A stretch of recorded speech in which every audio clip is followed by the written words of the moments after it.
Hello बच्चों, कैसे हो? सब बढ़िया है ना? गुड।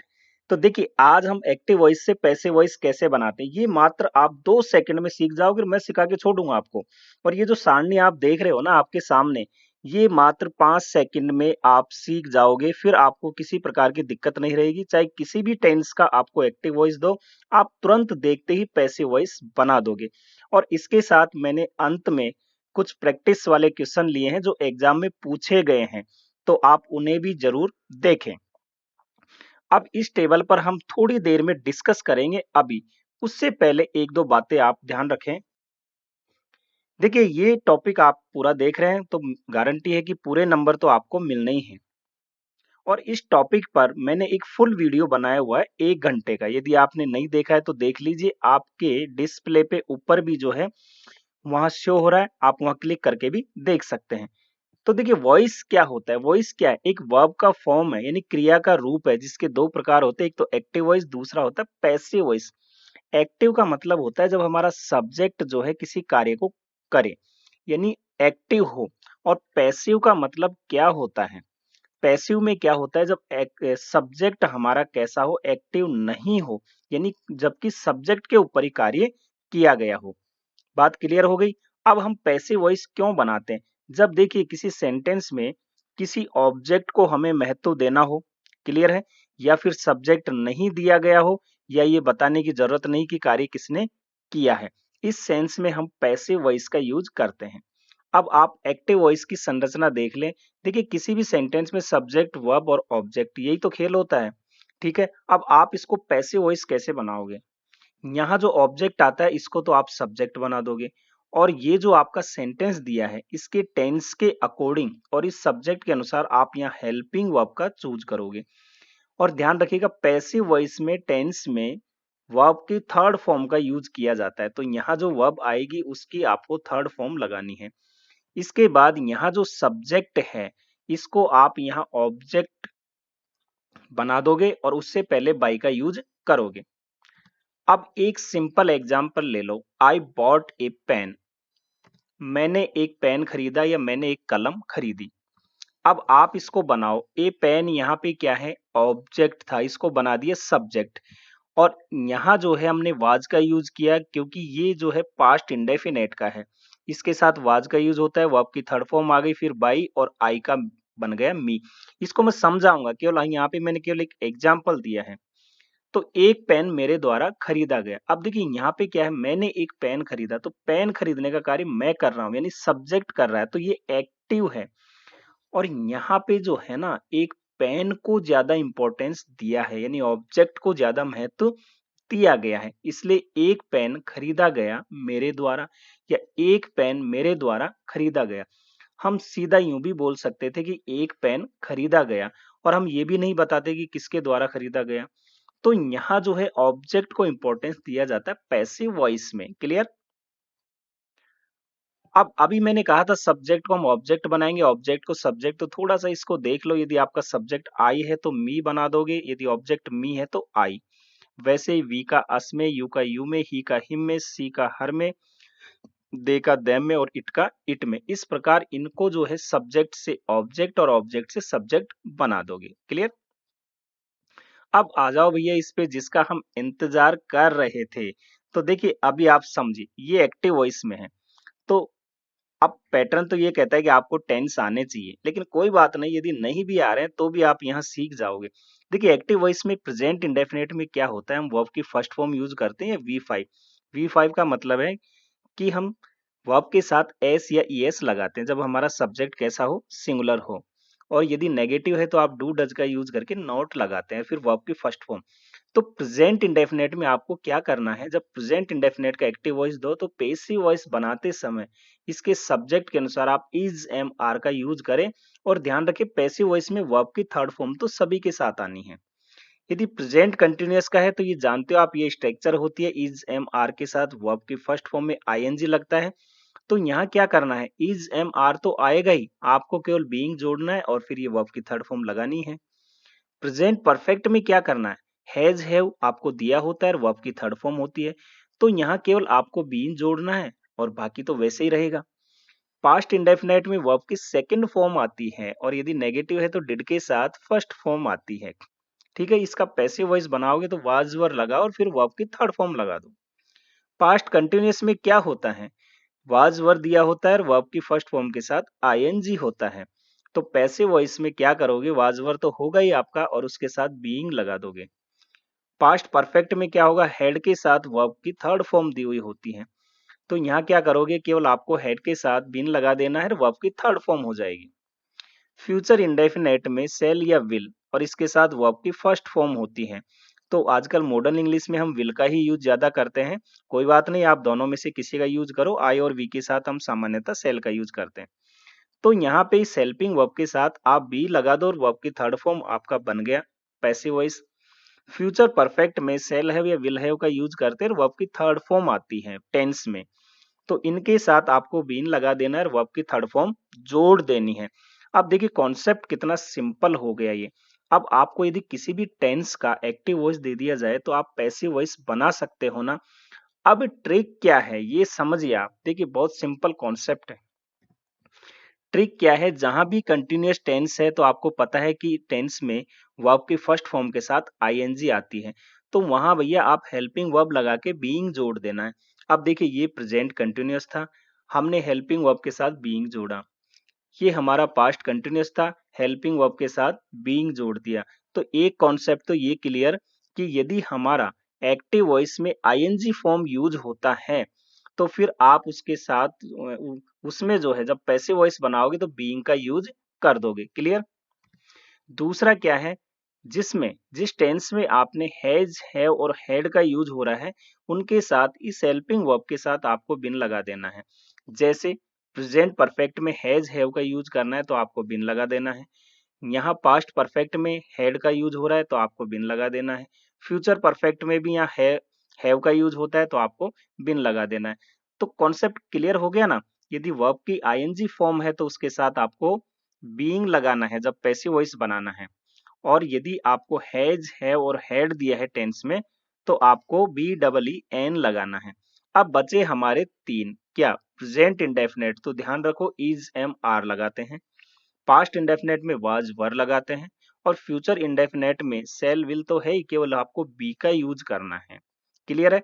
बाकी बचे चार टेंस तो उनका जो है एक्टिव से पैसिव वॉइस मॉडर्न इंग्लिश में नहीं बनाया जाता है। इसकी फोटो ले लो, क्लिक करो। अब आ जाइए, मैं आपको कुछ एग्जांपल ले लेता हूं। जैसे सी राइट्स ए लेटर, तो इसका मतलब वह एक पत्र लिखती है। राइट्स यहाँ पे आया है तो टेंस आप पहचानिए पहले किसका है, प्रेजेंट इंडेफिनेट का, क्योंकि ये सिंगुलर सब्जेक्ट है और इसके साथ वर्ब में एस या ईएस हम लगाते हैं। अब आपको दिक्कत कहाँ आती है भैया, ऑब्जेक्ट पहचानने में। तो देखिए एक सिंपल सा तरीका है, क्या आप वर्ब से क्या लगाकर क्वेश्चन पूछ लो या किसे लगाकर, यानी कि या तो व्हाट या फिर whom, इससे आप क्वेश्चन करो आपको ऑब्जेक्ट मिल जाएगा। और वैसे सामान्यतः हम देखें तो वर्ब के बाद ही ऑब्जेक्ट आता है। क्लियर है। तो ये हमारा जो है सब्जेक्ट हुआ सी, कार्य क्या हो रहा है, लिखने का, वर्ब हो गई, और ये हमारा ऑब्जेक्ट। अब आप प्रश्न करो सी राइट्स ए लेटर, यानी वह क्या लिखती है, आपने क्या बनाकर क्वेश्चन किया वर्ब के साथ, तो ए लेटर आपको मिल जाएगा इसका आंसर। तो ये जो आंसर है यही आपका क्या है, ऑब्जेक्ट है। अब आप क्या करोगे, इस ऑब्जेक्ट को तो बना दो सब्जेक्ट, और प्रेजेंट इंडेफिनेट का मैंने कहा इज एम आर का यूज करना है। ये सिंगुलर है तो इज लगा दो। वर्ब की थर्ड फॉर्म, राइट की थर्ड फॉर्म होती है रिटर्न। इसके बाद सी यहाँ सब्जेक्ट है तो ऑब्जेक्ट में हर में बदल जाएगा, इसके पहले बाई का यूज करो। बताइए सिंपल है कि नहीं। तो ये सब्जेक्ट हो गया, ये आपकी वर्ब हो गई और ये ऑब्जेक्ट हो गया। अब इसको आप बोल सकते हो एक पत्र उसके द्वारा लिखा जाता है या एक पत्र लिखा जाता है उसके द्वारा। तो यहाँ तो वह यानी सी जो सब्जेक्ट था वो कार्य कर रहा था लिखने का। अब यहाँ क्या है, एक पत्र को इंपॉर्टेंस ज्यादा दिया है इसलिए यहाँ जो है ऑब्जेक्ट को लिया गया है पहले। क्लियर है ना, बात समझ में आ गई। Next, she singing a song, बनाइए जल्दी से, किस टेंस का है, हाँ बताओ। She singing a song, present continuous का, वेरी गुड, बहुत अच्छे। इसका मतलब क्या होगा, वह एक गाना गा रही है। तो वह क्या गा रही है, ए सॉन्ग, एक गाना, ये ऑब्जेक्ट हो गया। ए सॉन्ग ऑब्जेक्ट और प्रेजेंट कंटिन्यूअस का है तो इज एम आर के साथ बीइंग का यूज होगा, क्योंकि कंटिन्यूअस है, आईएनजी आ गया ना यहाँ, इसलिए मैंने कहा जहां आईएनजी आ जाए तो उसमें आपको बीइंग लगाना है।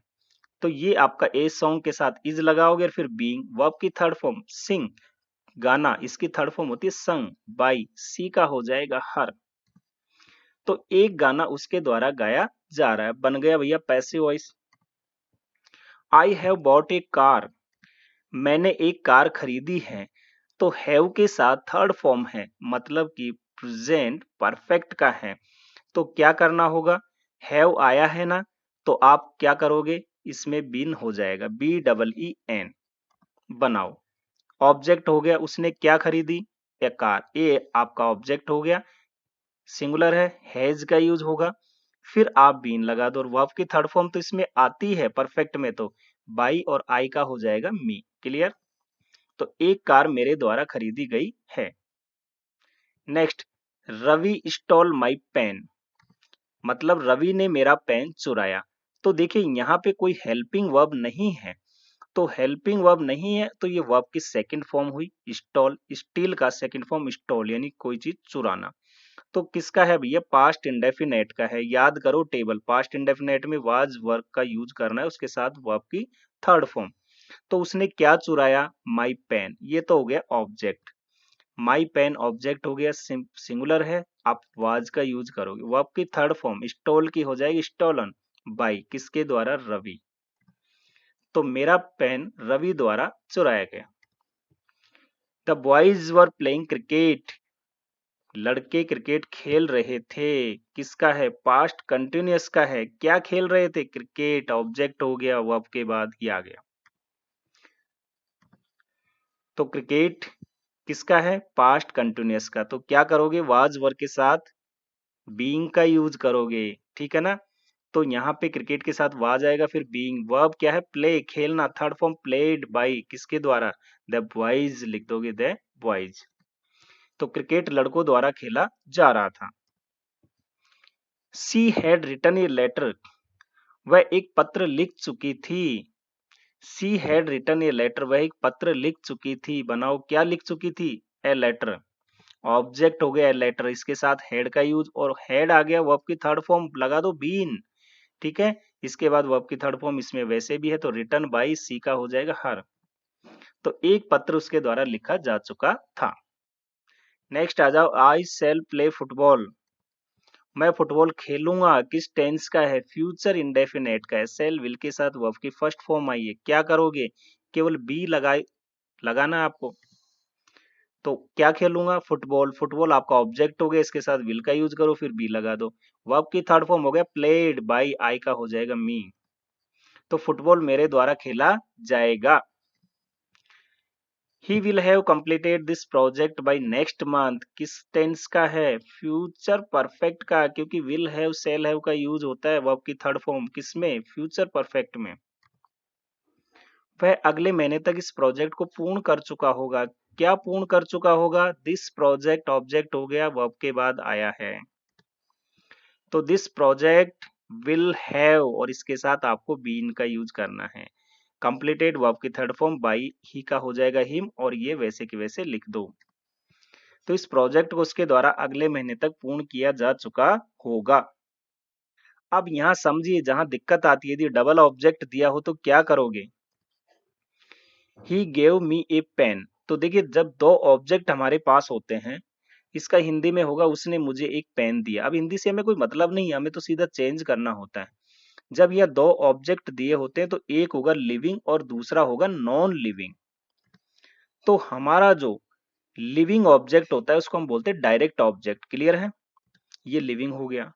और जो नॉन लिविंग होता है उसको हम बोलते हैं, सॉरी, लिविंग को हम इनडायरेक्ट ऑब्जेक्ट बोलते हैं, नॉन लिविंग को हम डायरेक्ट बोलते हैं। थोड़ा सा इसमें कर लेना, बोलने में थोड़ा गलत हो गया। तो ये हमारा जो है मी, ये कैसा है, लिविंग, और ये होता है इनडायरेक्ट ऑब्जेक्ट।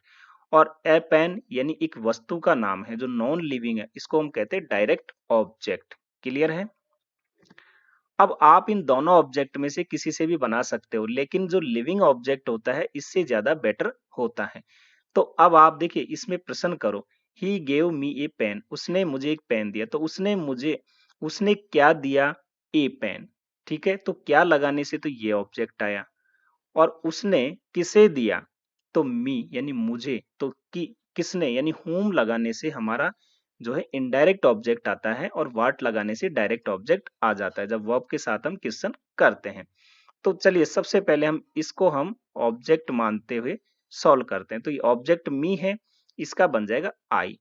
टेंस किसका है? पास्ट इंडेफिनेट का है, वाज वर लगेगा तो आई के साथ वाज का यूज करते हो, वर्ब की थर्ड फॉर्म होगी गिवन।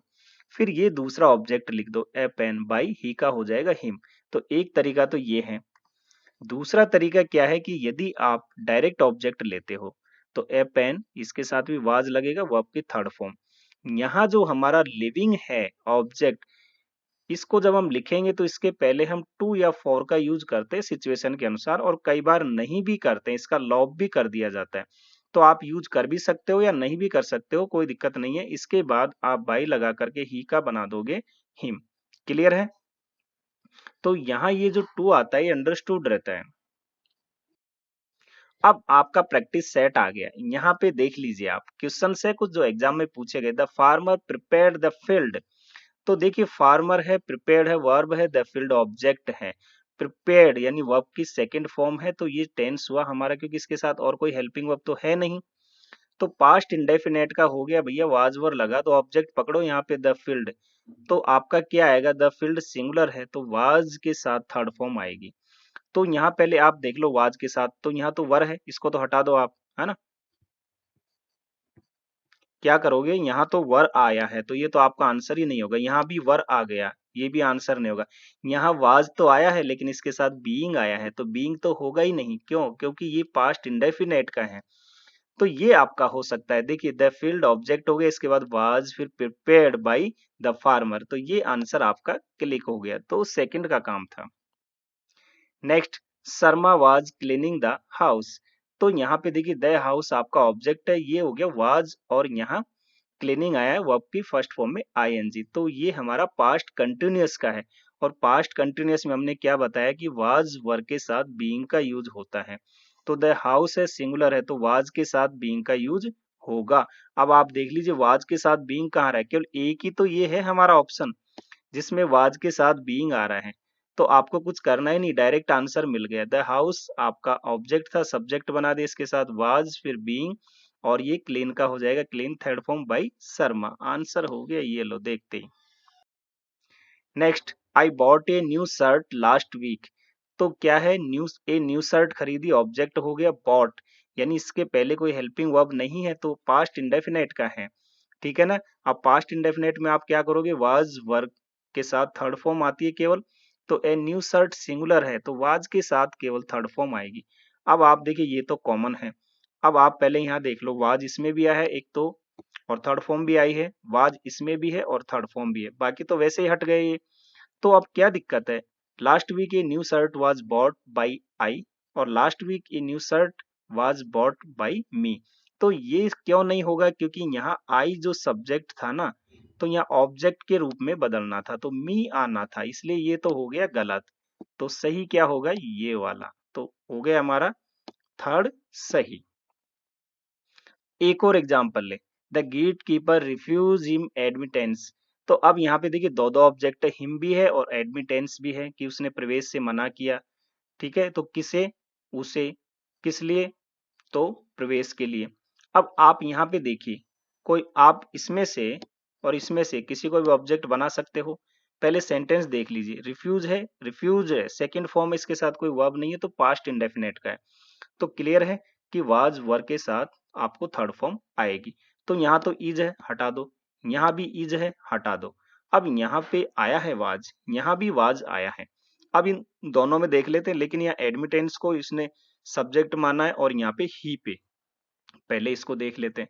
तो हिम का आप बन गया ही, इसके बाद वाज आएगा, वर्ब की थर्ड फॉर्म आ गई, और ये दूसरा ऑब्जेक्ट लिख ही दोगे बाई द गेट कीपर। तो सही तो यही लग रहा है, लेकिन इसको भी जस्टिफाई कर लेते हैं। तो यहाँ इसको ऑब्जेक्ट माना, इसके साथ वाज भी है, रिफ्यूज है बाय द गेट कीपर, सही तो है? सही है क्या? नहीं, ऑब्जेक्ट छोड़ दिया, जो दूसरा वाला था वो नहीं लिखा ना यहाँ पे, डायरेक्ट यहाँ बाई लगा करके ये लिख दिया, इसलिए आंसर हो गया हमारा ए सही। क्लियर है कॉन्सेप्ट? बहुत सिंपल शब्दों में मैंने समझा, आपको समझ में आया और मजा भी आया होगा। तो इसको लाइक करें, शेयर करें, अपने साथियों के साथ एंजॉय करते रहिए और इस वीडियो को आप जो है ज्यादा से ज्यादा शेयर करें और मेरे साथ आप एंजॉय करते रहिए। और मैंने कहा कि मैंने फुल वाला वीडियो भी बनाया हुआ है इसका, यदि नहीं देखा है तो उसे भी देख ले। धन्यवाद।